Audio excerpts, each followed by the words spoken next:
ترجمان پاک فوج نے دو ٹوک کہا ہے کہ کسی فرد واحد کو اپنے مفاد کے لیے پاکستان اور خیبر پختونخوا کے عوام کی جان و مال کا سودا کرنے کی اجازت نہیں دی جا سکتی۔ صوبائی حکومت سے امید ہے کہ افغانستان سے سیکیورٹی کی بھیک مانگنے کی بجائے خود خیبر پختونخوا کی حفاظت کرے گی۔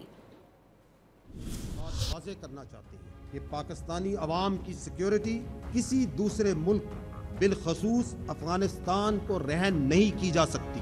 صرف ریاست افواج پاکستان اور اس کے قانون نافذ کرنے والے ادارے ہی پاکستان کی عوام کی سیکیورٹی کے ضامن ہیں۔ Appeasement of terrorist and their facilitators is never and not a policy. کسی فرد واحد کو یہ اجازت نہیں دی جا سکتی کہ وہ اپنی ذات اور اپنے مفاد کے لیے پاکستان اور خیبر پختونخوا کے غیور اور باعزت عوام کی جان، مال اور عزت کا سودا کرے۔ خیبر پختونخوا میں سیکیورٹی کی بنیادی ذمہ داری صوبائی اور مقامی انتظامیہ کی ہے۔ ہم امید کرتے ہیں کہ بجائے منفی سیاست، الزام تراشی اور خارجی کرمنل مافیا کی سہولت کاری کے آپ اپنی اس بنیادی ڈیوٹی پر توجہ دیں گے۔